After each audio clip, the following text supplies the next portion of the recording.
વડોદરા મહાનગરપાલિકાની રિવ્યુ બેઠકમાં green energy પર ભાર, ઈ બસ સેવા પર ચર્ચા.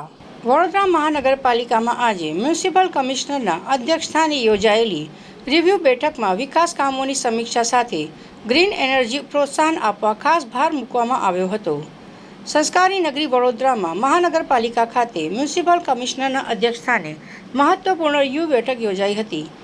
સામાન્ય રીતે દર મંગળવારે યોજાતી બેઠક નરેન્દ્ર મોદીના વડોદરા આગમનને કારણે એક દિવસ મોડે યોજાઈ હતી. બેઠક દરમિયાન પાલિકાના બજેટમાં મંજૂર કરાયેલા વિવિધ વિકાસ કાર્યોની વિગતવાર સમીક્ષા કરવામાં આવી હતી. શહેરના માર્ગ, મકાન, પાણી પુરવઠો, ડ્રેનેજ, સ્વચ્છતા તેમજ અન્ય પ્રાથમિક સુવિધાઓ સંબંધિત પ્રોજેક્ટોની પ્રગતિ અંગે ચર્ચા કરવામાં આવી હતી. જે રિવ્યૂ મિટિંગ જે મંગળવાર થવાની હતી, આજે બુધવારના દિવસે અહીંયા કરવામાં આવ્યું છે. રિવ્યૂ મિટિંગમાં ખાસ કરીને સફાઈ બાબતનું જે સિટીમાં કન્ટિન્યુ થઈ રહ્યા છે એ સફાઈ અભિયાનમાં વધારે ભાર મૂકવા માટે મેં સૂચના આપી છે. જે રીતનું આપ જાણો છો કે અત્યારે જે માનનીય વડાપ્રધાનશ્રીનું સ્વાગત કાર્યક્રમ પત્યું છે એના અનુસંધાનમાં અત્યારે જે પણ સિટીમાં સાફ સફાઈ હોય, એડમિનિસ્ટ્રેટિવ ઇસ્યુઝ છે, બધાને પણ ભાર મૂકવાનું કીધું છે. અને જે કામગીરી મહેનત કર્યા છે તમામ ટીમ મેમ્બર્સને પણ અમે અભિનંદન પાઠવ્યા છે. હવે આ રોડ શો પતી ગયું છે એટલે સિટીના મ્યુનિસિપલ સર્વિસીસ ઉપર વધારે ફોકસ કરવાની પણ જરૂરિયાત છે.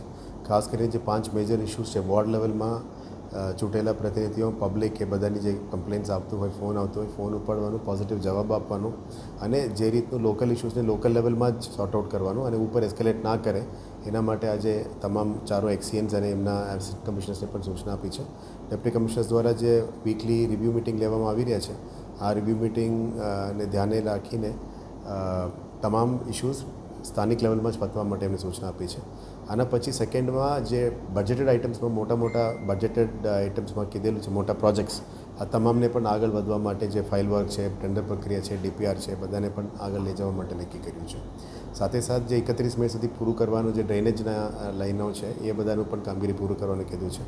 અને જે 125 MLD પાણી જે સિટીમાં પુશ કરીને લાવવાનું છે, જે લગભગ SSM કેનાલ નીચે પુશિંગ છે, એ પતી જાય તો પછી ઈસ્ટ અને સાઉથ માટે અમે આખું ફૂલ પાણી પૂરું પાડી શકાય એ બાબતનું પણ અમારું ફિલ્ડ વિઝિટ પણ બાકી છે, એને પણ વેગ આપવાના છે.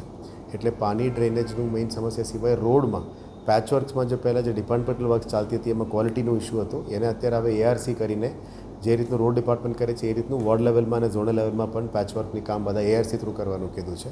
જેથી કરીને ક્વોલિટી કંટ્રોલ રહે અને થર્ડ પાર્ટી ઇન્સ્પેક્શન પણ થાય. એટલે આ માનવ દિવસ પેમેન્ટ કરીને જે ડિપાર્ટમેન્ટલ વર્ક કરતા હતા એને સુધારવા માટે જ અમે મહેનત કરી રહ્યા છે. અને આવનારા દિવસોમાં જે પાર્કિંગ અને સ્ટ્રીટ વેન્ડર્સ માટે પોલિસી અમલીકરણ લાવવાનું છે, ટાઉન વેન્ડિંગ કમિટીનું ફોર્મેશન થઈ રહ્યા છે. એટલે નવું બોડી આવે પછી ટાઉન વેન્ડિંગ કમિટીને અમલીકરણમાં લાવવાનું મહેનત પ્લાનિંગ છે.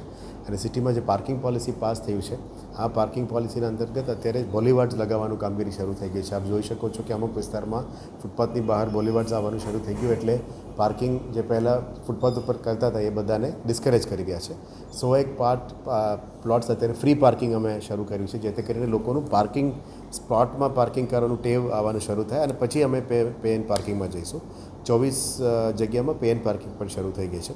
એટલે ધીરે સિટીમાં ડીકન્જેશન લાવવાનું, સ્ટ્રીટ વેન્ડિંગ પોલિસીનું અમલીકરણ કરવાનું, જે પ્રોપર એને આઈડી કાર્ડ અને સર્વે કરીને આઈડી કાર્ડ આપીને પછી જે પ્રક્રિયા છે એ પણ હાથ ધરવાની કીધું છે. આજે એક અધિકારી એબસેન્ટ હતા પણ એને આગળ પૂછો કરવાનું કીધું છે.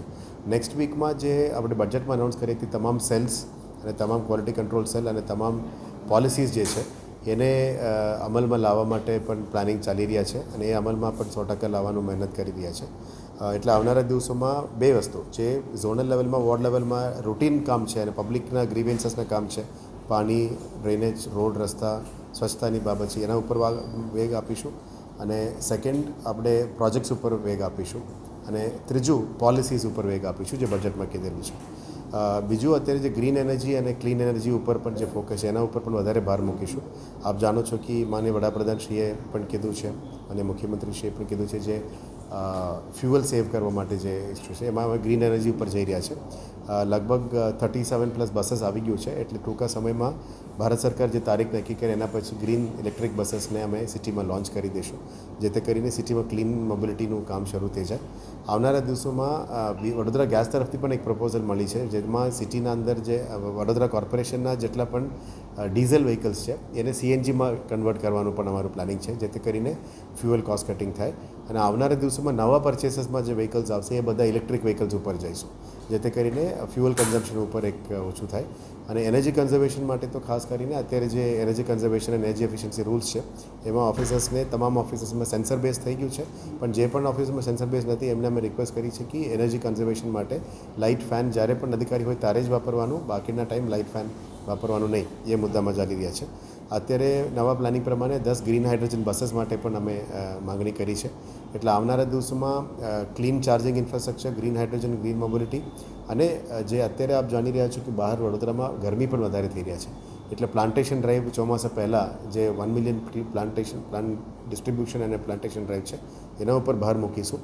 અમે એસડીજી ફોરમ અંતર્ગત એસડીજી સ્કૂલ્સ અને કમ્યુનિટી સાયન્સ સેન્ટર વડોદરા ખાતે પણ જે ટાઈપ કર્યું છે, આ ટાઈપ અંતર્ગત તમામ સ્કૂલ્સને, તમામ સંસ્થાઓને, ટ્રસ્ટને, એનજીઓસને 3 વસ્તુમાં ઇન્વોલ્વ કરવાના છે. એક તો સફાઈ અભિયાનમાં ઇન્વોલ્વ કરવાના છે, સેકન્ડ પ્લાન્ટેશન ડ્રાઇવ્સમાં ઇન્વોલ્વ કરવાના છે, અને ત્રીજો વિશ્વામિત્રી નદીનું જે રેજ્યુનેશન રિસિલ્ટિંગ પછી જે રેજ્યુનેશનનું કામગીરી છે 500 મીટરનું પટ્ટામાં પ્રોટેક્શન અને રેજ્યુનેશન, એનામાં પણ અમે એમને સાથે લઈને ચાલવાના છે.